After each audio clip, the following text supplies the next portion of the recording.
I was informed. Le juge président, rebonjour à tous. La défense de M. Gbagbo souhaiterait aborder une question à l'absence du témoin.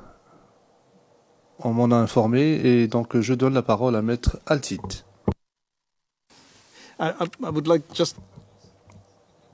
Est-ce que vous pourriez être bref, s'il vous plaît, parce que nous aimerions, dans la mesure du possible, achever la déposition du témoin aujourd'hui, quitte à prolonger la journée d'une demi-heure ou d'une heure. Merci, Monsieur le Président. La brièveté, vous en jugerez. C'est une question à laquelle nous pensons que votre Chambre doit répondre. Monsieur le Président, nous voulons confronter le témoin, ce témoin-ci, à un passage de la déclaration de P234, divulguée par le procureur, une déclaration, les passages en tout cas, qui concernent les cellules de déstabilisation organisées par les responsables de l'hôtel du Golfe. Le numéro, les passages que nous souhaitons utiliser pour confronter le témoin sont au numéro suivant, CIV-OTP 0041 0534. CIV-OTP 0041 0534. Paragraphe 31 à 46. 31 à 46. Normalement, il faudrait que je lise tout le passage ou tous les passages pour qu'ils apparaissent dans les transcrits. Mais comme c'est un tout petit peu long, nous pensons qu'il pourrait être utile de distribuer à toutes les parties et aux témoins la version papier de ces passages pour que chacun en prenne connaissance et que je puisse ensuite poser des questions. Évidemment, nous allons distribuer ces passages au service de transcription pour qu'ils soient intégrés directement dans les transcrits. Monsieur le Président, pour être tout à fait clair et précis, j'ai un dernier point que je voudrais aborder à huis clos, si vous l'autorisez.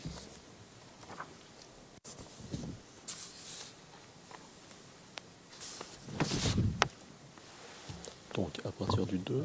Let's go into private. Le président, passons en audience à huis clos partiel. Le papier commence là. Okay. Tendant à confronter ce témoin à une déclaration antérieure d'une autre personne qui ne sera pas appelée à la barre des témoins par le bureau du procureur en tant que témoin, car cette personne a été retirée de la liste, donc cette requête est rejetée. Il s'agit d'une personne qui n'est même pas potentiellement témoin, et par conséquent, cette personne ne fait pas partie de cette procédure. Elle n'a pas participé à cette procédure. Évidemment, la défense peut choisir d'appeler cette personne qui a été retirée par le bureau du procureur en tant que témoin pour l'interroger sur cette déclaration. Déclaration qui a été faite devant les enquêteurs lors des étapes de l'enquête avant le début du procès. Je demanderai maintenant que le témoin soit introduit dans le prétoire afin que l'on poursuive l'interrogatoire de la défense de M. Gbagbo. For a half an hour, then we have one. Qui en aura pour 30 minutes, après quoi la défense de M. Blé-Goudet aura 1 heure pour faire son interrogatoire. Après quoi, Madame le procureur pourra poser des questions supplémentaires si tant est qu'elle en est.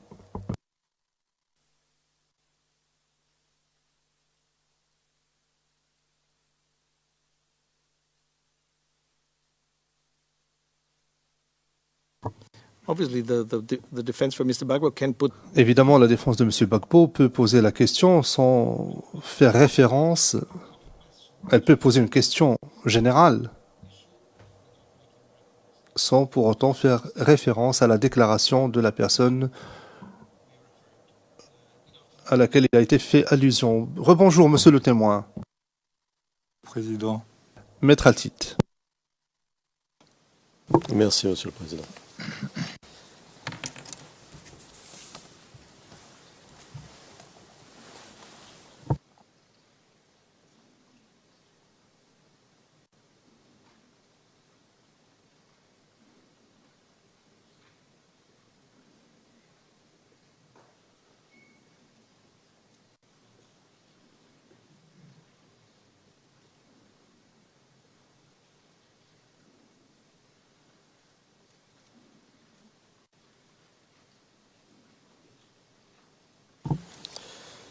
Alors, monsieur le témoin, ça Oui, va?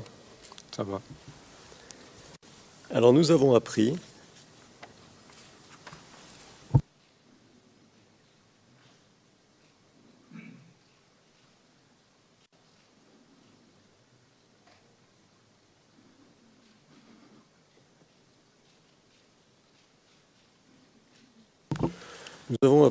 qu'une personne, qu'un élément du bazar,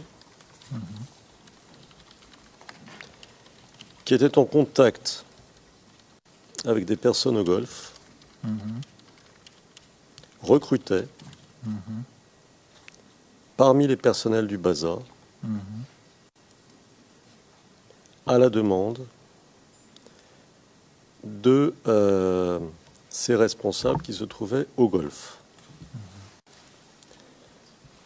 Nous avons appris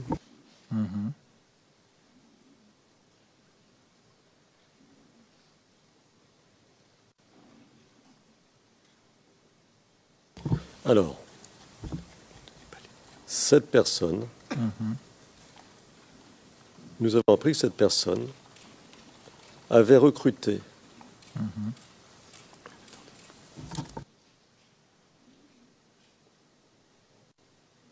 au bazar. Et Monsieur le Président, pour essayer de coller le plus possible à votre décision, voulez-vous que je donne la liste des noms maintenant en audience publique ou préférez-vous que ce soit à huis clos? Il s'agit de ce que nous avons appris et de la liste des personnes recrutées par celui qui obéissait aux ordres du Golfe pour engager des gens pour mener des actions pro-Ouattara à l'intérieur du bazar.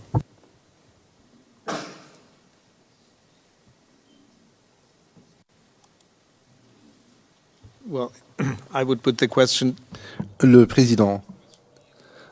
Personnellement, je poserai la question suivante. Est-ce que vous savez quoi que ce soit au sujet du recrutement de telle personne ou que savez-vous au sujet de cela? Mais pour cela, il nous faudra passer à huis clos partiel pour entendre les noms. Passons à huis clos partiel maintenant.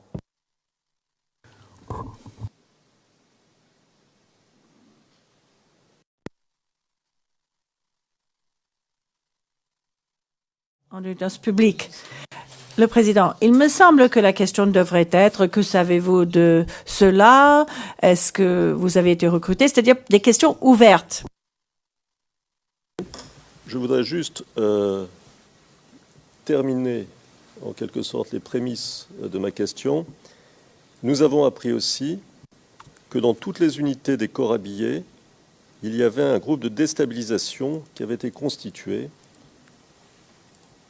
à l'initiative du Golfe. Et maintenant, ma question, qui est celle que le président vient de dire,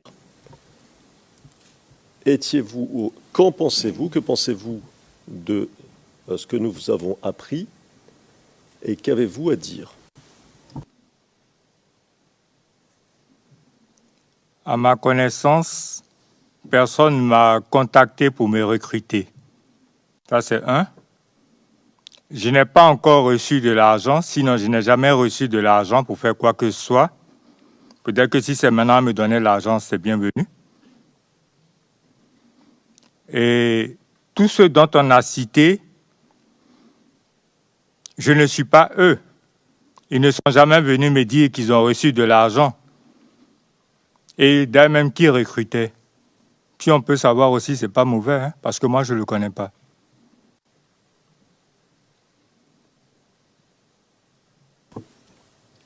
Excuse- excuse- Le président, excusez-moi. Monsieur le témoin, connaissez-vous les personnes dont les noms vous ont été lus par Maître Altit? Je connais très bien. And why do you know them? Le président, comment, pourquoi les connaissez-vous? On a servi depuis toujours ensemble. Au Baza. Do you know if Le juge président, savez-vous si à un moment donné dans le temps, ils ont quitté le bazar et si oui, où ils sont allés? Pendant que moi j'étais au Baza, aucun d'eux n'avait quitté le Baza. Puisqu'il n'y avait pas de déserteurs. yes, but do you know Le juge président, oui, mais savez-vous si à un moment donné dans le temps, ils sont partis? Ils sont partis seulement lorsque le Baza avait été bombardé. Le chef de corps du Baza lui-même avait déjà fui du Baza. Ceux-là ne se sentant pas en sécurité yeah, m'ont appelé parce que c'est des gens avec qui j'échange régulièrement. Presque nous, les gens du Nord, on avait tous nos numéros. Et même s'il n'avait pas mon numéro, il y avait la facilité d'avoir mon numéro en passant par quelqu'un d'autre. Et étant homme du Nord, il était encore plus facile qu'on lui donne mon numéro. Le juge président. Et une fois qu'ils ont quitté le bazar, où sont-ils allés? Bon, dès qu'ils ont quitté le Baza, je ne peux pas vous dire exactement où ils sont allés. Mais quand ils ont sollicité mon concours, moi, je leur ai dit de venir aux choses, comme on appelle le Golf Hotel. Après avoir rendu compte au colonel Patrice, à chaque fois que quelqu'un m'appelait. Puisque c'est lui que je connaissais le mieux là-bas. and do you know Le juge président, savez-vous si quelqu'un les a aidés pour aller du bazar jusqu'au Golf Hotel? Ça, je ne pourrais vous le dire. Mais ce que je sais, lorsque je partais au Golf Hotel, je suis parti à Ouattara Babaï. Ça, au moins, je sais. Mais le reste, je ne pourrais vous le dire. Et le secteur ne nous est pas étranger. Puisque même pendant les footings, on passait régulièrement vers cette zone-là. Donc, on maîtrisait plus ou moins la zone. Maître, Le président, Maître Altit, veuillez poursuivre.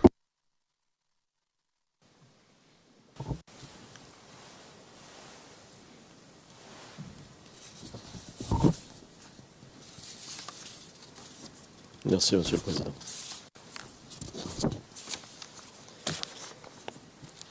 Alors, monsieur,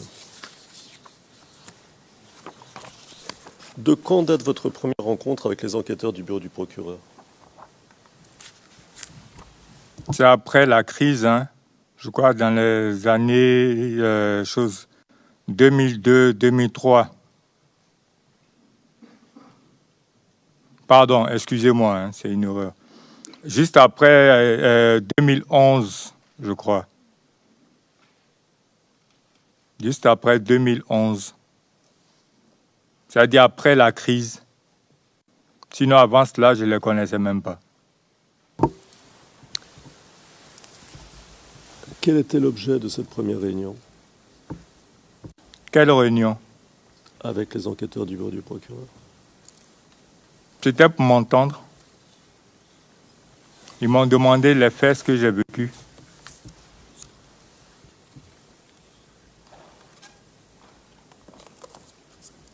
Le dernier contact avec le bureau du procureur date de quand? La date, je ne l'ai pas en mémoire. À peu près? Je ne pourrais vous le dire parce que je ne l'ai pas en mémoire. Il y a longtemps. Yeah, but Oui, il y a longtemps. Le président.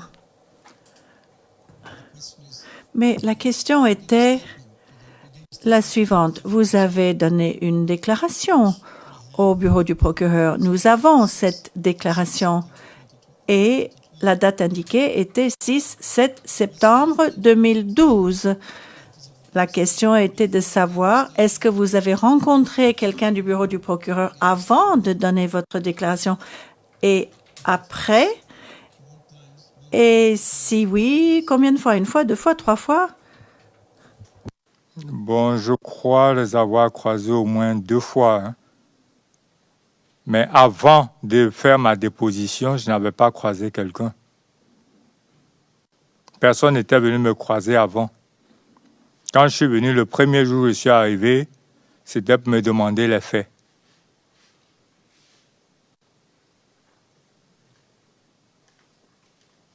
Matatik. Maître Altit. Vous n'aviez pas menacé Péga Régny de l'envoyer à la CPI pendant la crise?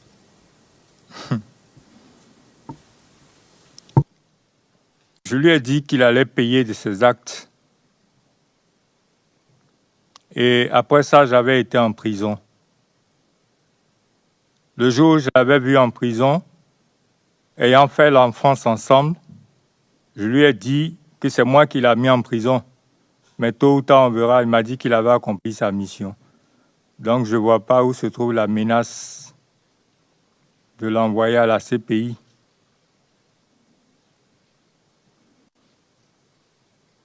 D'accord.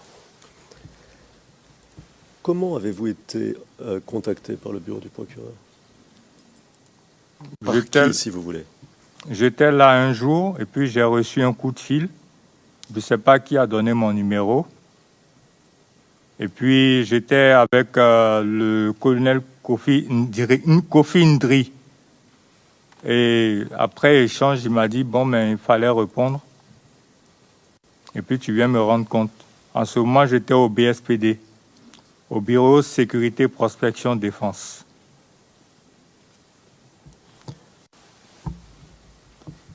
Donc ce que vous nous dites, c'est que votre hiérarchie était informée, n'est-ce pas? Oui, à toute fois que je devais partir. Parce que je ne prends jamais d'initiative, le plus souvent sans informer ma hiérarchie. D'accord. Donc là, avant de venir ici, cette fois-ci, vous avez informé votre hiérarchie. C'est eux-mêmes qui m'ont donné la permission. D'accord.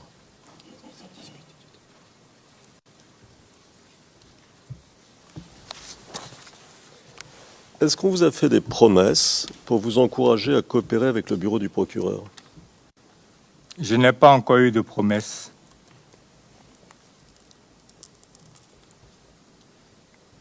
Avez-vous signé un accord vous promettant que vous ne seriez pas poursuivi si vous coopériez avec le procureur de la Cour pénale internationale? Pas encore.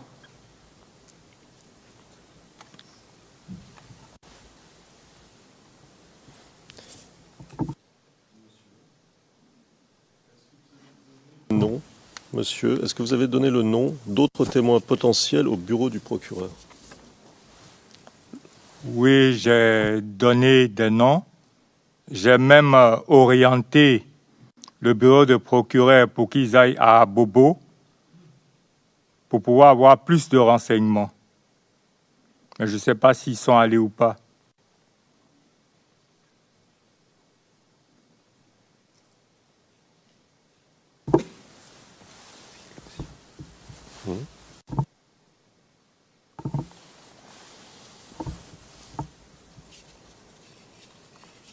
Quel nom?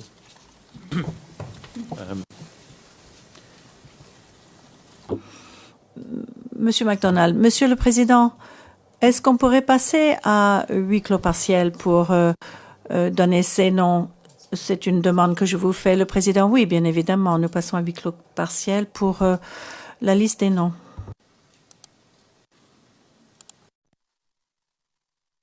Monsieur le Président, Madame, Monsieur, l'interrogatoire du témoin par la défense de Laurent Gbagbo.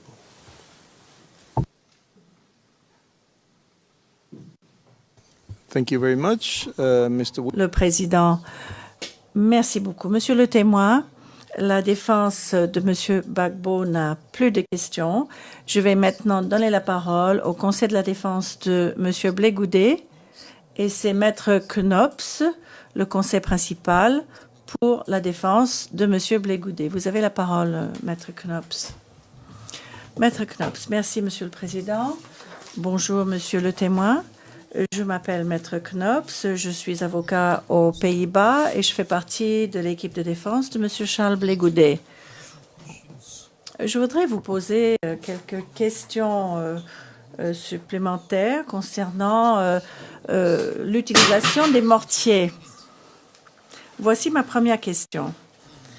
Étant donné que vous avez étudié les mortiers 120 mm, pouvez-vous nous dire si vous connaissez l'abréviation technique CEP? C'est une abréviation technique qui est utilisée dans la science militaire de balistique. Est-ce que vous connaissez cette abréviation CEP?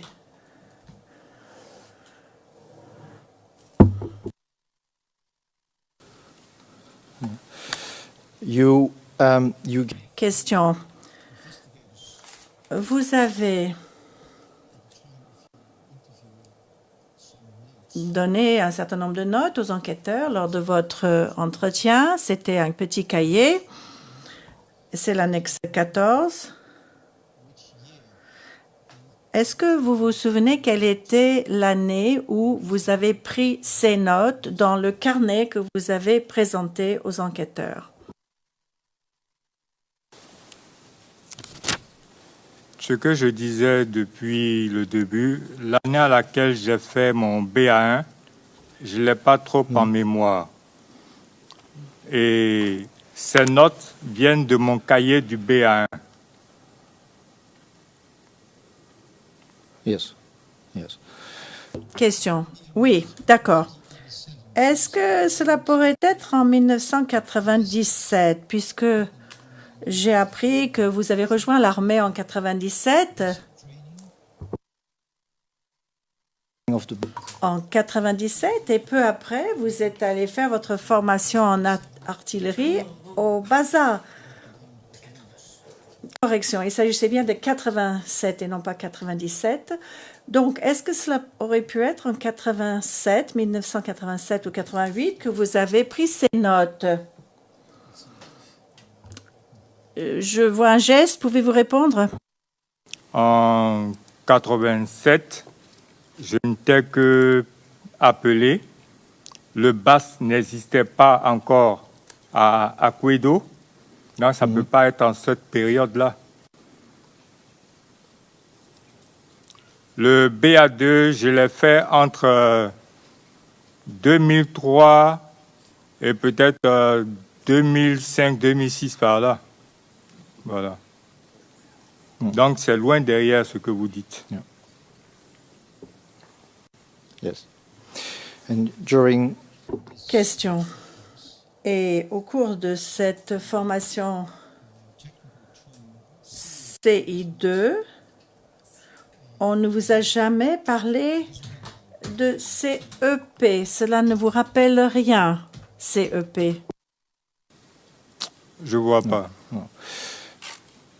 You ever heard about... Question. Connaissez-vous la probabilité d'erreur circulaire? Écart circulaire probable. Écart circulaire probable. En fait, c'est cela. Le sens de ce sigle CER. CE.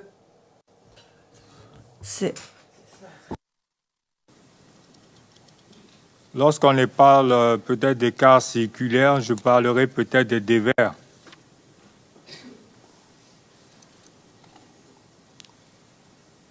Ou bien, je ne sais pas si vous voulez me parler de la lancée de l'obus, l'angle que ça fait avant de descendre.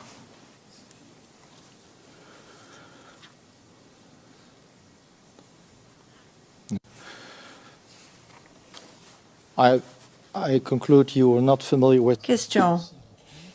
Donc, j'ai compris que vous ne connaissez pas le terme d'ECP. C'est une mesure de la précision d'un système d'armement défini comme le rayon d'un cercle dont le centre se trouve sur la ligne dont les limites correspondent au point d'atterrissage. C'est donc la définition technique de ce sigle qui en anglais est CEP, en français ECP. Bon, si je comprends bien, vous voulez parler des rayons d'action que l'obus fait à sa tombée. C'est cela?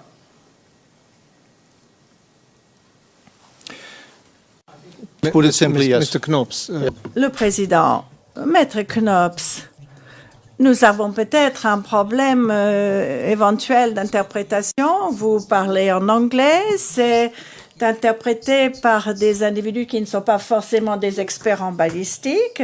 Il se pourrait que le témoin ne comprenne pas l'interprétation. Monsieur MacDonald, est-ce que mon collègue, mon confrère pourrait lire la version en français sur Wikipédia? Le président, écoutez, le témoin est un soldat, ce n'est pas non plus un expert en balistique. Next question, maybe Maître Knops, bon, il se pourrait qu'il y ait un problème de traduction. Ma question est, connaissez-vous le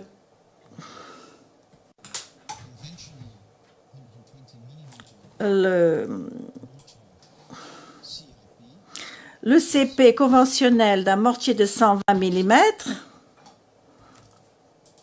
Est-ce que vous connaissez ce concept-là? L'écart circulaire probable d'un mortier de 120 mm, dont le rayon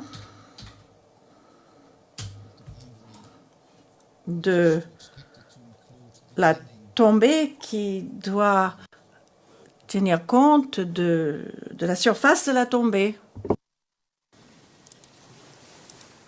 Lorsqu'on me parle de surface tombée, moi, ce que j'ai appris au cours de ma formation, lorsque l'obus tombe, c'est le rayon d'action que les éclats font que je connais. Je sais que le rayon d'action part jusqu'à 300 mètres et le diamètre fait 600 mètres. Ça, au moins, je l'ai appris. Maintenant, s'il y a d'autres rayons d'action, là, je ne sais pas. Peut-être qu'on me parlera de l'effet de souffle, mais l'effet de souffle, c'est ceux qui sont juste à proximité. Mais celui qui se trouve à 300 mètres là-bas, quand on me parlera d'effet de souffle, je lui dirai que l'effet de souffle n'arrive pas à 300 mètres, c'est plutôt les éclats.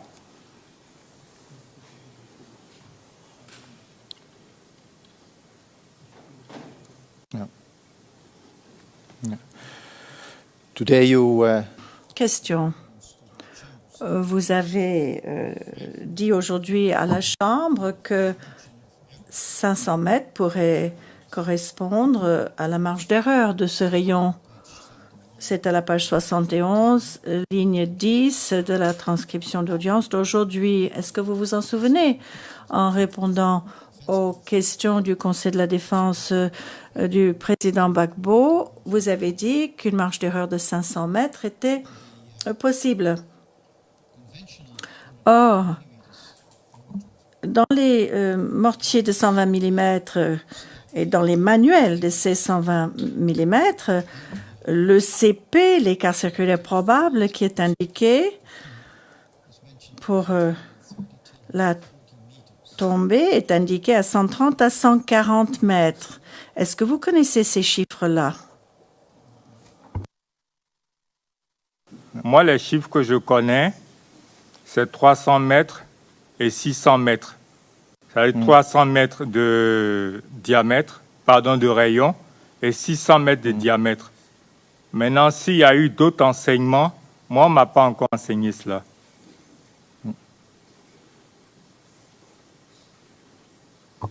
Mr. Knobs, but Le président, Maître Knops, vous pouvez peut-être indiquer quelle est votre source à vous, car il se pourrait que votre source soit erronée. Maître Knops, justement, j'allais demander au témoin la chose suivante. Monsieur le témoin,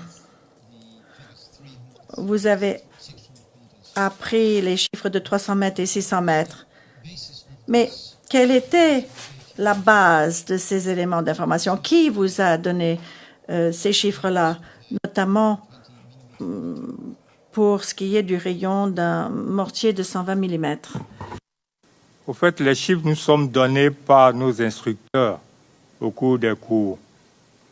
Et nous, on notait pour pouvoir les assimiler.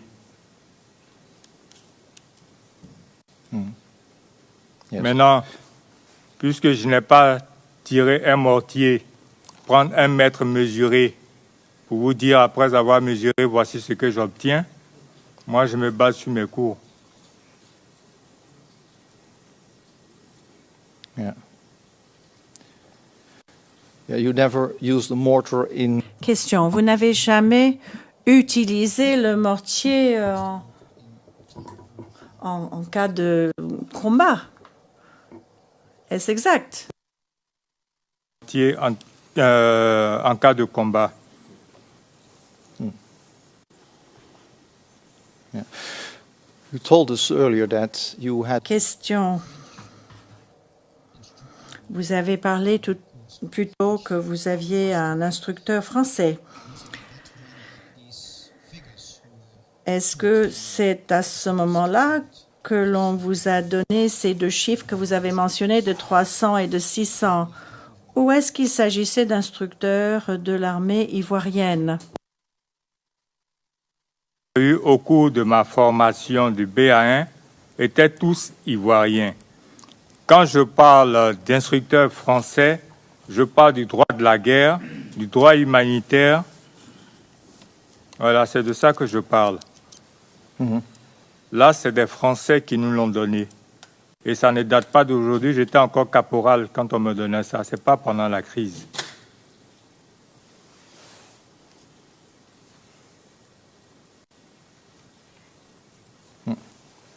Thank you, Mr. Question, je vous remercie. Maintenant, j'ai une deuxième série de questions. À propos de ce que vous avez dit hier, transcription, page 43, ligne 18, transcription d'hier. Vous avez dit qu'il n'y avait pas de position en avant pour aider le tireur lorsqu'il y aurait eu le bombardement. Il n'y avait pas de guetteur, c'est ce que vous avez dit. Vous vous rappelez avoir dit ça? Normally, there is. Or, normalement,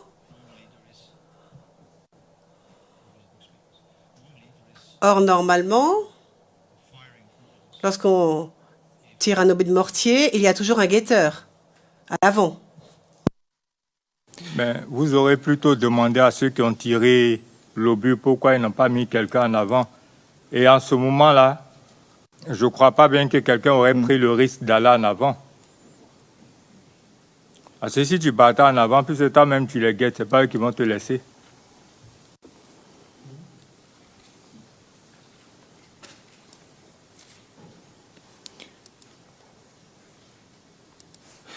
That was exactly Mr. Witt. C'était justement ma question. Comment se fait-il qu'en une telle situation, il n'y avait pas de guetteur? Mais pourriez-vous nous parler du risque auquel vous faites référence? Il n'y avait pas de guetteur parce que les FDS auraient pu se faire tirer dessus, c'est ça?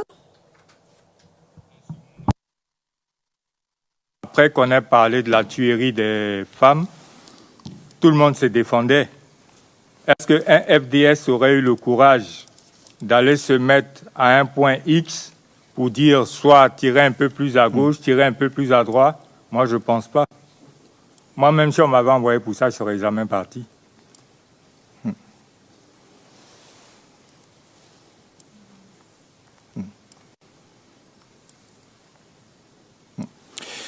Were you taught, Mr. Monsieur le témoin, vous vous a-t-on appris qu'il y avait des circonstances opérationnelles envisageables où l'on peut autoriser l'utilisation de mortiers sans qu'il y ait de guetteurs? Est-ce que vous avez appris que cela existait? Peut exister. Ça peut exister.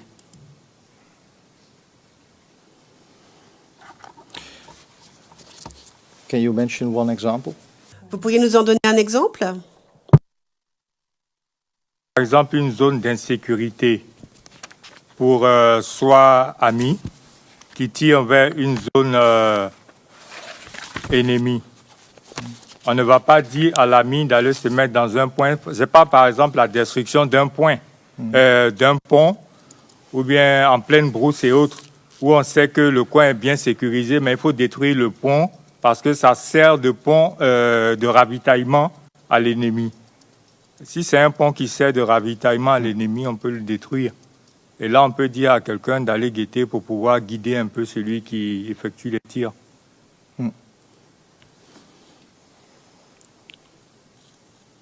Yeah. Would you agree? Question, mais convenez-vous avec moi, monsieur le témoin, qu'une fois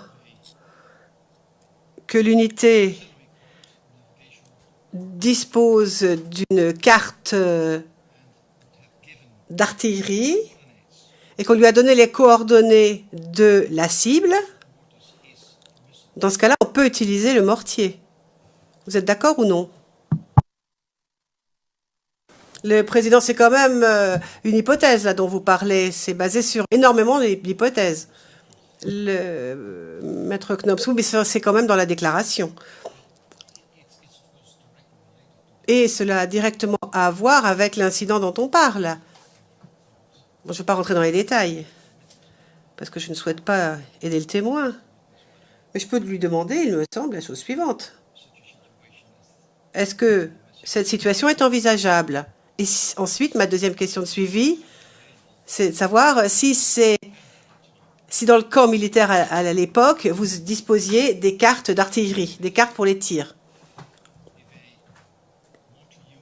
Première question donc, si vous êtes unité de mortier et que vous avez les cartes d'artillerie et que vous disposez aussi des coordonnées d'une cible et qu'il n'y a quand même pas de guetteur, est-ce qu'on peut tirer? Est-ce que le commandant de l'unité de mortier peut ordonner le tir? Tir de roquette, enfin de grenade. Lorsque les coordonnées vous sont données, sans même qu'il y ait de guetteur, on peut tirer. Ce pour lequel j'ai pris par exemple le cas d'un pont où on veut couper, comment on appelle ça, le ravitaillement, soit alimentaire ou en munitions de l'autre côté. Après, les coordonnées, on peut faire partie. Mais quand je... Excusez. Quand je prends, par exemple, un coin où il y a des habitations, où il y a de la population, c'est un peu risqué, hein? Parce que quand vous faites l'erreur, vous êtes responsable. Yes. Mr. Witness. Oui. Monsieur le témoin, pouvez-vous vous souvenir si, à l'époque où ce mortier aurait été utilisé au camp Komodo, si vous disposiez de cartes aux fins d'artillerie, mais décrivant bien précisément le quartier d'Abobo? Lorsque moi particulièrement je partais, on ne m'a pas remis une carte. On m'a plutôt remis des coordonnées. Et lorsqu'on m'a remis les coordonnées, on m'a fait entendre que c'était pour tirer des mortiers sur le carrefour de la mairie et Ndautré. Et que ces coordonnées-là correspondaient à l'action que je devais mener. Sinon, on ne m'a pas adressé une carte, tiens, toi-même, va faire les calculs. Je n'ai fait aucun calcul.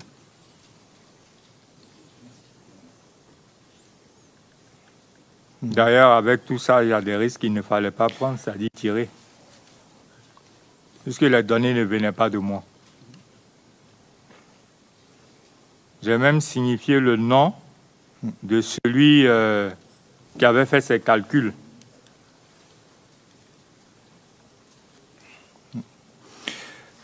But you would Question, mais vous êtes d'accord avec moi sur la chose suivante. Pour utiliser les coordonnées, il faut avoir une carte d'état-major aux fins d'artillerie. Au fait, je n'en disconviens pas. Vous comprenez plus ou moins les raisons pour lesquelles je n'ai pas exécuté.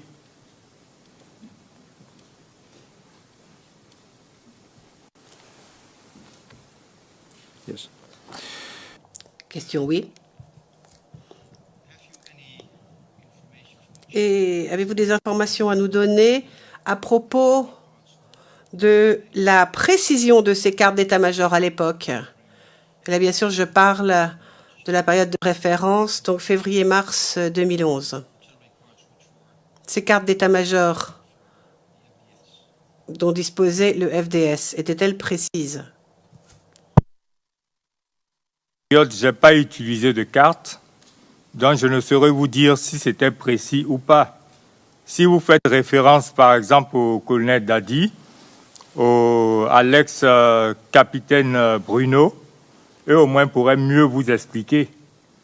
Puisque je vous dis que je n'ai pas utilisé de carte à cette période-là. Donc je ne peux pas affirmer la véracité ou la précision que cette carte-là m'aurait donnée.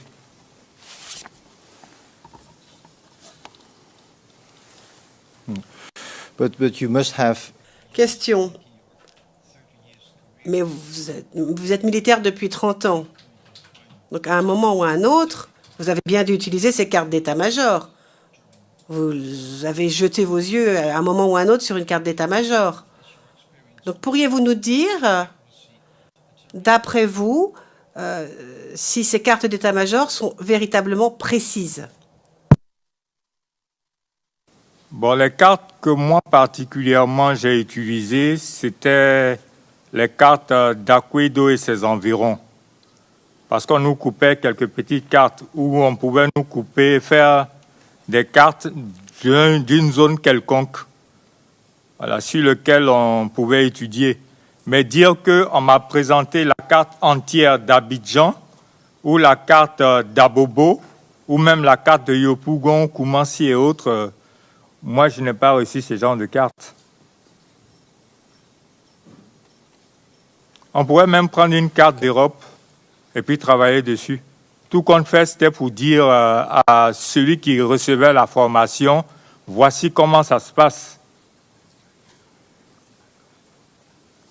Et une fois même, je me rappelle, au cours d'un cours, on a eu à poser la question parce que c'était une carte d'Aquedo, mais qui n'était pas d'actualité.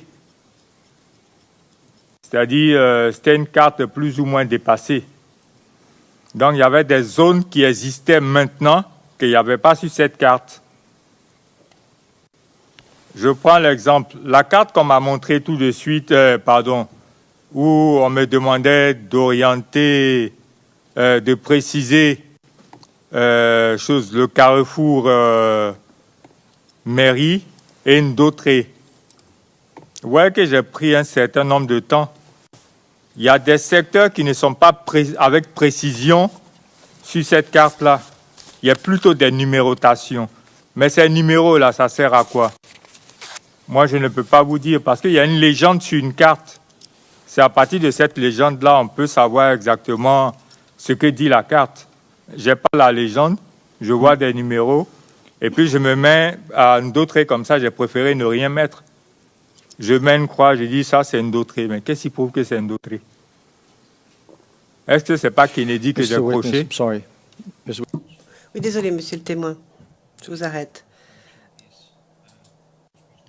La carte dont vous parliez n'était pas une carte présentée comme étant une carte d'état-major aux fins d'artillerie.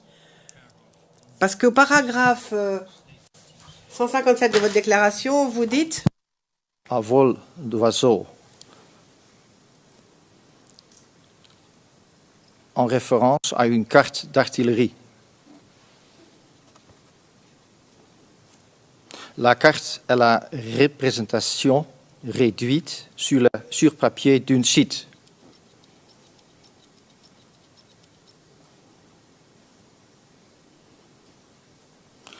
On donnait les coordonnées de cible et à partir de là, on fait le calcul et on oriente notre canon en site.